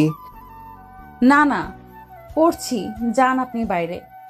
আমি ড্রয়িং রুমে চলে যাই। নীলা রেডি হচ্ছে, ওকে নিয়ে আজকে হাঁটতে যাব। কিছু সময় পর নীলা রেডি হয়ে আমার কাছে আসে। ওকে দেখে তো আমি সেই পরিমাণ ক্রাশ খাই। একটা মানুষ এত সুন্দর কি করে হয়? আমি হাঁ করে ওর দিকে তাকিয়ে আছি। কি আজব রে, এইভাবে এলিয়েনের মতো তাকিয়ে থাকার কারণ কি? আগে কখনো দেখোনি নাকি? এই যে কি হলো, কোথায় হারালেন? নীলার কথাই হুঁশ ফিরে আসে। তোকে কই কিছু না তো, চলো। চলো মানে? আমরা আজকে একটু ঘুরতে যাব। আমি যাব না। যাবে না? না। নীলার কোমরটা ধরে টান দিতেই ওর ঠোঁটটা আমার ঠোঁটের সামনে চলে আসে। ওর পাতলা শাড়িতে নাভির তিলটা দেখা যাচ্ছে। আমি নীলার নাভিতে হাত দিতেই ও চোখ বন্ধ করে নেয়। আমার মুখের সামনে এনে বলতে থাকে, কি যাবে নাকি? আবার দেওয়া লাগবে? না না, আমি যাচ্ছি। এই তো লক্ষ্মী মেয়ের মতো রাজি হয়ে গেলে। তখন নীলাকে নিয়ে রিকশায় করে সারাদিন ঘোরাঘুরি করি। সন্ধ্যার সময় ওকে নিয়ে একটা শপিং মলে ঢুকতেই, এখানে কেন নিয়ে আসলেন?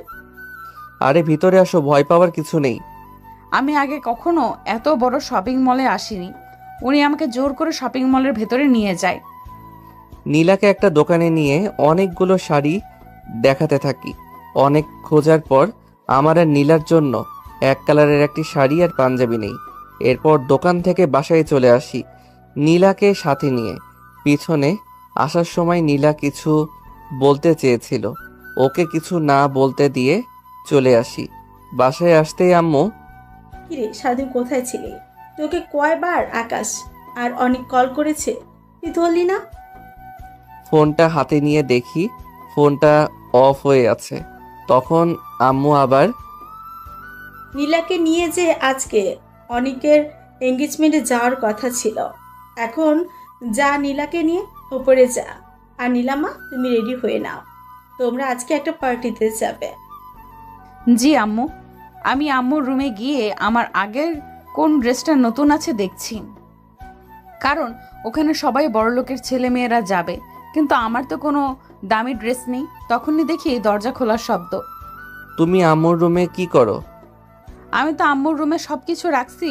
এটা বলা মাত্র শয়তানটা রাগে চোখে আমার দিকে তাকালো।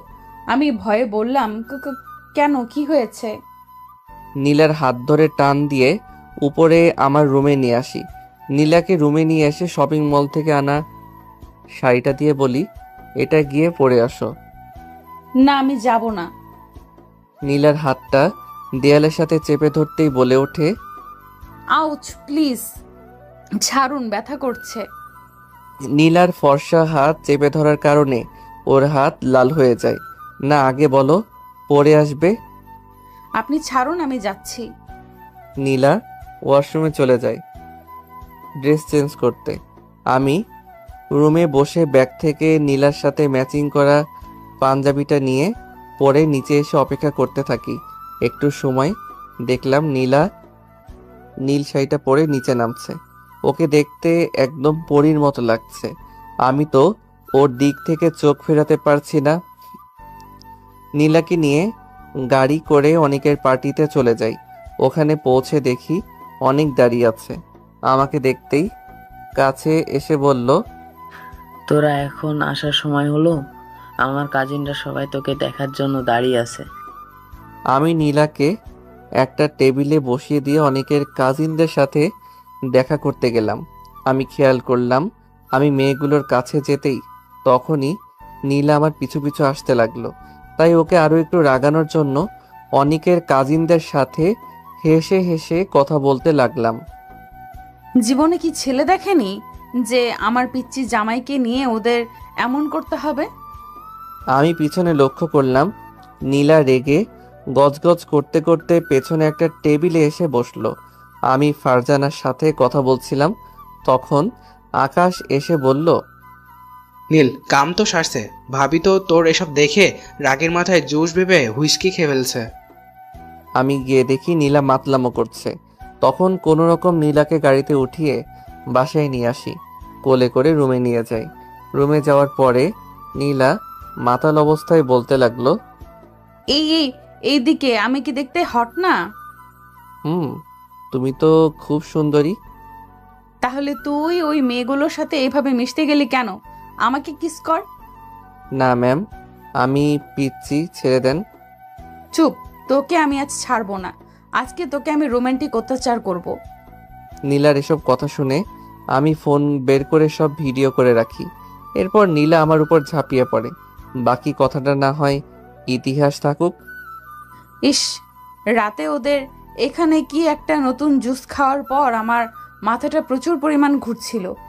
সকালবেলা নীলার দিকে তাকিয়ে দেখি ও ওর শরীরে এমন অবস্থা দেখে কান্না চোখে বলতে লাগলো, আপনি আমার সাথে রাতে জোর করে কি করেছেন? আমি করেছি? আমি এসব কিছুই বুঝি না, আমি পিচ্ছি। একদম নাটক করবেন না। আপনি আমার সাথে এমন কেন করলেন? জানি আমি, ওকে এখন বোঝানো সম্ভব না। গতকাল রাতে কি হয়েছে তাই গতকাল রাতে ফোনের মধ্যে ভিডিও করার সেই ভিডিওটা ওকে দেখাই। এরপরে চুপ হয়ে বসে থাকে, আর কোনো কথা বলে না। আমি রুম থেকে চলে যাই। প্রায় 10 মিনিট পর রুমে এসে দেখি নীলা ওয়াশরুমে, তাই আর ওকে ডাকাডাকি না করে আমার ওয়ালেটটা খুঁজতে লাগলাম। হঠাৎ করে একটা ডায়েরি সামনে এসে পড়ে। উপরে লেখা আছে আমার জীবন। বুঝতে বাকি রইল না এটা নীলার ডায়েরি। তাই ডায়েরিটা নিয়ে ছাদে চলে যাই। ওখানে গিয়ে ডায়েরিটা খুলি, তখন ডায়েরিটায় লেখা, আমি যখন খুব ছোট তখন আমার বাবা মারা যায়। তখন মা ও এই পৃথিবীতে আমাকে ছেড়ে চলে যায়। আমি তখন একা হয়ে যাই।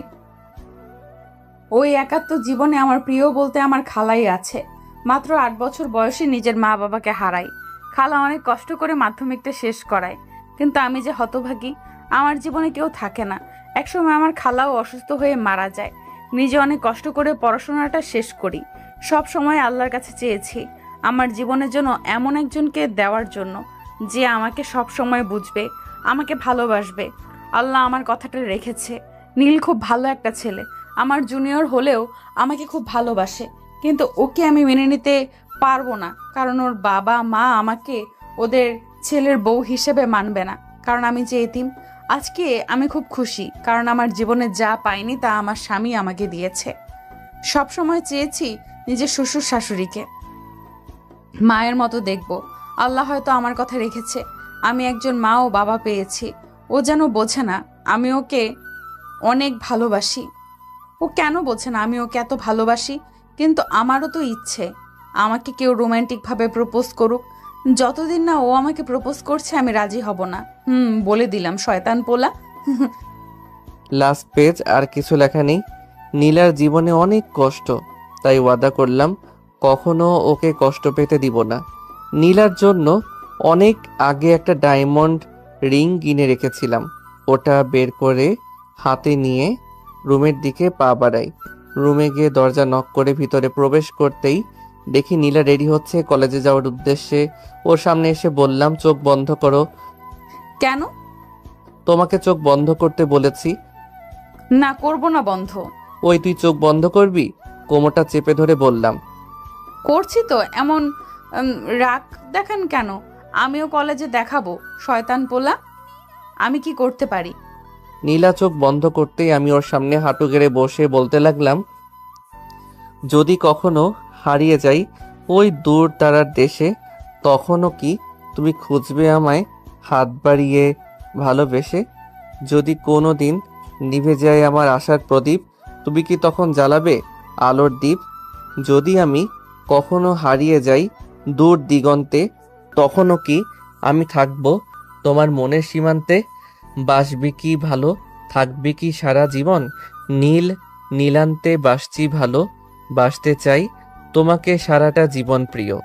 ভালোবেসে হাত বাড়িয়েছি, ধরবে কি হাত? কথা দিচ্ছি জীবনে যত ঝড় তুফান আসুক না কেন, ছাড়বো না তোমার হাত। তখন নীলা আমাকে জড়িয়ে ধরে কান্না করতে করতে বলতে লাগলো, আমিও তোমায় বড্ড ভালোবাসি গো। নীলা আমাকে শক্ত করে জড়িয়ে ধরে আছে, যেন আমি কোথাও হারিয়ে যাব তার ভয়ে। পাগলিটা সিনিয়র হলেও সত্যি বাচ্চার মতো। এখন তোমরা কি বিয়ে করতে চাও? সিনিয়র আপু বা ম্যাডামদের কমেন্ট করে জানাবে।